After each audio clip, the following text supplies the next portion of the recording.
मैं देखती हूँ दुखी संसार में वो होता है जो सारा दिन अपने लिए सोचता है, और जो दूसरों की सेवा में लगा हुआ है वो कभी दुखी नहीं होता, सदा ही सुखी है। इसीलिए कुछ कुछ अपने तरीके बदलने पड़ते हैं, और कुछ नहीं है। जहाँ एक बार युक्ति आ गई वहाँ उठ जाओगे, सामने से उठते नहीं हैं। कैसे? गुरु को साथ लेके चलते हैं। नहीं, साथ लेके चलोगे तो ये बात नहीं आएगी। अगर छोड़ दोगे तो तुम्हारे को गुरु के पीछे सब लूट लेंगे। इसीलिए इसकी याद को सदा ही साथ में लेके चलो तो जीत जाओगे।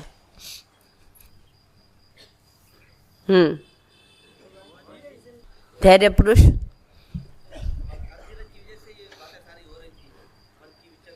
बहुत अच्छी होती है ना, वही भगवान हमारे को देता है। वो चाहे मेला हो, चाहे अकेला, चाहे झमेला, हमें परमात्मा के द्वारा आई हुई बात में सदा ही राजी रहना है। तुम किसी को भी घर में सेट नहीं कर सकता। धीर पुरुष वो है, वो कैसे भी है, पर मेरा मन उनके साथ सेट है। हम इसकी बात करते हैं, हम इनकी बात नहीं करते। मैं आप सबके पास सेट हूँ ना, मेरे को आप लोगों में से किसी से शिकायत नहीं, तो मैं खुश हुई मौज में। चाहे हज़ारों लाखों लोग हों, परवाह नहीं, और मैं खुश हूँ। ऐसे ही तुम सेटिंग करो। उनको तुम कैसे करोगे? आज ऐसे करके रखाओगे। हम लोग घर में एक जड़ चीज़ को एक टेबल पर रखी, दूसरा जन आएगा उसको घुमा देगा। अरे मैंने अभी यहाँ रखी थी, कहाँ गई?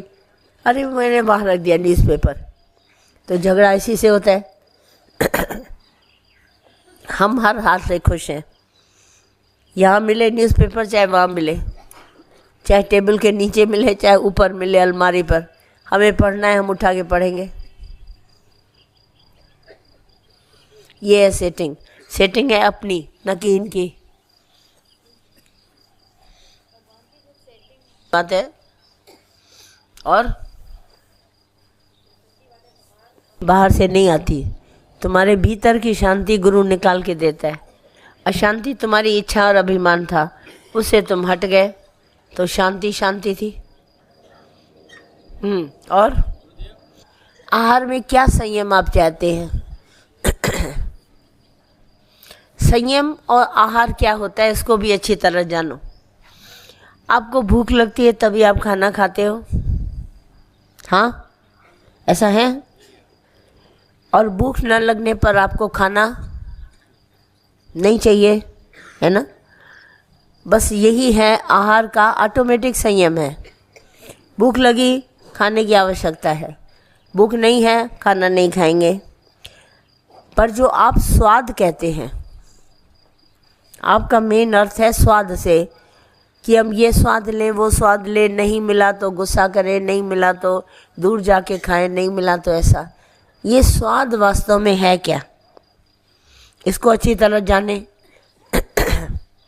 आहार आप किसको देते हैं? खाना। ज्ञान से पता चला कि हम आहार किसको देते हैं? प्राणों को। तो प्राण आपके कभी स्वाद के लिए बोलते हैं? ये कौन बोल रहा है स्वाद के लिए? हमारे रस, जो हमारे अंदर खट्टे खारे मीठे रस पड़े हैं। तो आपने तो इनके लिए खाना नहीं बनाया। खाना तो आपका, जब हमको ज्ञान हो कि हम खाना किसको दे रहे हैं, है ना? तो खाना हम दे रहे हैं अपने प्राणों को। जैसे कार को पेट्रोल किसी भी पेट्रोल पंप से दिला दीजिए, कार पेट्रोल से चलेगी। ऐसे प्राणों से चलने वाला ये तन, प्राण चलेंगे आहार से। आप इसको आहार खिलाओ तो ये चलेगा। पर हम सब खाना खाते हैं, पर कोई नहीं ये समझता कि खाना कहाँ जा रहा है। प्राणों को आहार देना है कि मैं खा रहा हूँ, ऐसे तो हमारे आप में से कोई खाने वाला नहीं है। हम इसको खिलाते हैं, हम शरीर को खिलाते हैं, पर हम खाते कभी नहीं हैं। दुर्वासा ऋषि कहते हैं, 8 दिन तक मैंने एक अन्न का दाना नहीं खाया, क्योंकि मैंने भोजन प्राणों को खिलाया। हम सब इतने अज्ञानता में हैं, क्योंकि मैं साथ में है, इसीलिए हम बोलते हैं मैं भोजन खाता हूँ, मैंने आज बहुत अच्छा भोजन खाया। इसीलिए हमारी आसक्ति हो जाती है रसों से। और आराम से आजमाइए, आपका ध्यान कहीं और है, आपके आगे 36 प्रकार का भोजन है, आप रस नहीं ले पाएंगे। आपके मन में कोई दुख है, भोजन रखा है 36 प्रकार का, आप स्वाद नहीं ले पाएंगे। स्वाद आपको तब आता है जब आप इंद्रियों का संग करते हैं, रसों का संग करते हैं, तभी आपको स्वाद आता है। स्वाद भोजन में नहीं है, स्वाद मेरे अपने आप में है, पर हम मूर्खता से समझ रहे हैं कि भोजन में स्वाद है। जैसे हम लोग मिसाल देते हैं हमेशा कुत्ते और हड्डी का।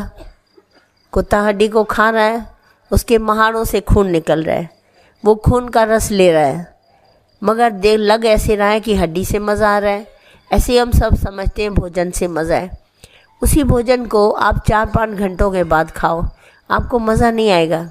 अभी अभी ताज़ा भोजन खाए आप रस ले सकेंगे। 8-10 घंटे के बाद दिन का पका हुआ रात को खाएंगे, लाचार ठूसेंगे, पर रस नहीं होगा। भोजन का रस जिस समय आपकी इंद्रियां सही सलामत हैं, भूख के समय आप ले सकते हैं।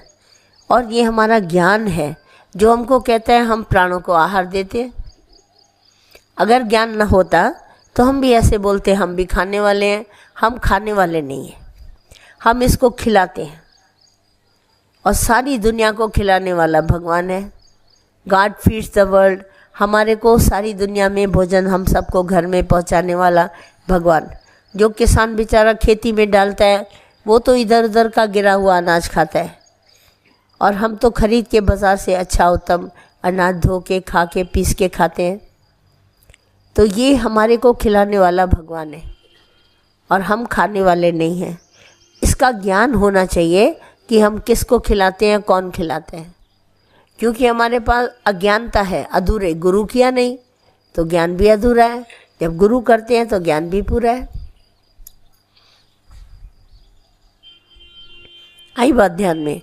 बाकी ये रस भोजन में नहीं है, रस हमारी भूख में।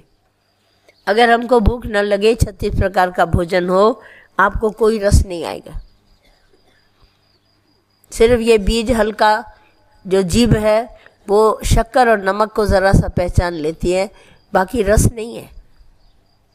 भूख होनी चाहिए पेट में। भूख है तो रस आएगा, भूख नहीं है रस नहीं आएगा।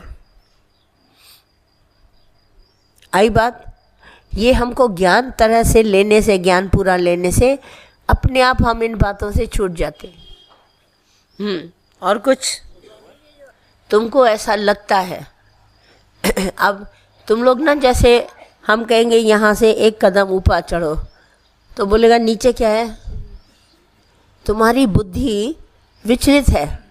मैं जितना कह रही हूँ उतना दादा के ज्ञान में ऊपर चढ़ो, तुम एक ज़रूर नीचे जाएगा।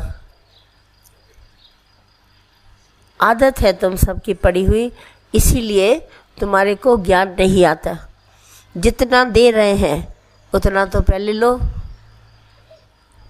एक और नीचे गिर जाएगा। चालाकी भरी हुई है ना, चतुराई, वो कहाँ जाए, वो निकल आती है। और कौन कह रहा था इधर, कितने पैसे की ज़रूरत है। अपना पहले सीए से और तो कैलकुलेशन करा लेते हो कि मैं इतना धन यहाँ से वहाँ से कमाऊँ। तुम अपने सीए को बोलो हमारे घर में इतने मेंबर हैं और इतनी मेरी कैपिटल मनी है, मुझे इसके हिसाब से आजकल के लिविंग टाइम से मुझे कितने धन की आवश्यकता है। सीए से कैलकुलेट कराओ और उतना तुम अपना अंदर लेके आओ। एक नमक का पहाड़ है, तुमको नमक चाहिए तो घर में कितने मेंबर हैं, कितना नमक तुमको चाहिए, वो तुम पहाड़